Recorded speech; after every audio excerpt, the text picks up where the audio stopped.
Well, with lockdown 4 coming to an end, the government has now announced what it's calling Unlock1. Although you could argue that the last two phases of the lockdown have also been phased relaxation and an unlocking. So a lot has already been permitted. Now further relaxations are coming in. Your places of worship, for example, will be opened up. You can go to restaurants, hotels, all of that is going to start opening up in about a week or so. Schools could probably start to open from July, which is actually as per schedule because summer vacations are on. There are only a very few areas such as international travel and cinema halls or gymnasiums, swimming pools, metro rails. There's a very small set of things which are not going to be allowed. But clearly, states are going to have a lot of power to decide. Like interstate movement, for example, is permitted. Actually, it has been permitted for a while now. But the states can decide in case they want to place any restrictions because of any particular issues that they might have. So Unlock 1 means a further relaxation. So the lockdown, as we knew it, is starting to be phased out. But the guidelines are going to be announced soon. And remember, some things you still got to do. Social distancing and the wearing of masks, washing your hands, those are obvious things. Everyone should be doing them at all times. Let's just quickly bring you up to date with all the big stories. A day before the fourth phase of nationwide lockdown ends, the Ministry of Home Affairs on Saturday said the curbs will be in place in containment zones till June 30th. The MHA said all economic activities can restart in a phased manner outside the containment zones with standard operating procedures to be prescribed by the Health Ministry. Religious places, hotels and restaurants will also be allowed from June 8th. A decision on reopening schools will be taken in July after consultations with schools. Night curfew, however, will remain in force from 9 p.m. to 5 a.m. across the country. Terming it a reopening of areas other than the containment zones, the Ministry of Home Affairs on Saturday laid out a plan for a phased reopening of the country. In the first phase, which will take effect from June 8th, religious places, hotels and restaurants and shopping malls will be allowed to reopen. In the second phase, schools, colleges and other educational institutes will be opened after consultations with states and union territories. A decision on the second phase will be taken in July. In the third phase of the reopening, based on assessment of the situation, dates for restarting international air travel, metro rail, cinema halls, gyms, theatres, bars, and social, political, sports and other gatherings will be decided.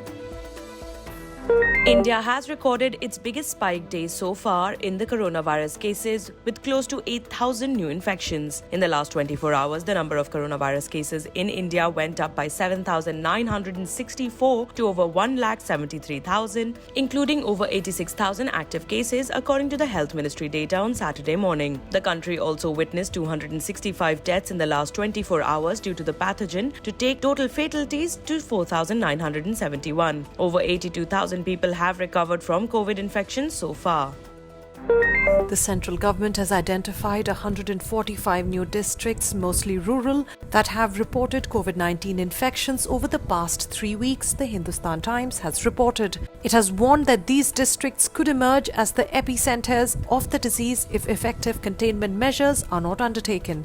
In a presentation to representatives of states on Thursday, Cabinet Secretary Rajiv Gauba highlighted that Eastern India was likely to be the next COVID-19 hotspot, with the return of migrant workers from the worst-hit states. The Cabinet Secretary said 12 states, including Bihar, West Bengal and Odisha in Eastern India, which had not reported many cases earlier, have witnessed rapid infection spread in the 3 weeks until May 25th.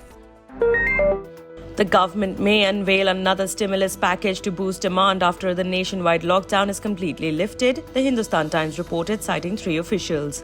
Some critics have said that the 20 lakh crore rupees Atmanirbhar Bharat package didn't go far enough to address the economic fallout of COVID-19. The package, which is expected at least after a month, will fill the gaps that could have been left, the report mentioned.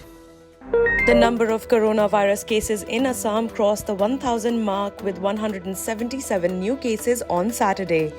From 256 cases on May 22nd to 1,057 on May 29th, the cases have grown 4 times in a week.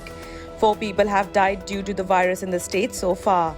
925 people are being treated and 125 have been discharged in the state so far. An Air India flight which was on its way to Moscow returned midway to Delhi after the ground team realized that the pilot had tested positive for the virus, PTI reported. Meanwhile, the Director General of Civil Aviation has ordered a probe over the accident. India is bringing back home its 1 lakh stranded nationals from 60 countries under the second phase of the Vande Bharat mission. The second phase of the mission began on May 17th and was to end on May 22nd. However, the government extended it till June 13th. In the first phase of the mission, from May 7th to 15th, the government brought back around 15,000 people from 12 countries. There have been almost 80 deaths on both the migrant special trains between May 9th and May 27th, according to data from the Railway Protection Force, the Hindustan Times has reported. The trains were launched on May 1st until May 27th. 3,840 have run, transporting around 5 million migrant workers back home. On Wednesday, there were reports of 9 deaths on these trains, but the Railway Ministry clarified immediately that most of those who died were chronic disease patients. At least 2 persons working at the headquarters of the Union Ministry of External Affairs in the national capital have tested positive for COVID-19 on Saturday, the Hindustan Times reported, quoting sources in the ministry. A consultant working for the ministry's Central Europe Division and an officer of the Law Division have tested positive, the unnamed sources told the newspaper. Other staff of the Central Europe Division were directed on May 27th to go into self-quarantine for a fortnight and work from home. People who were in contact with the legal officer too were asked to observe self-quarantine from Friday, the people said.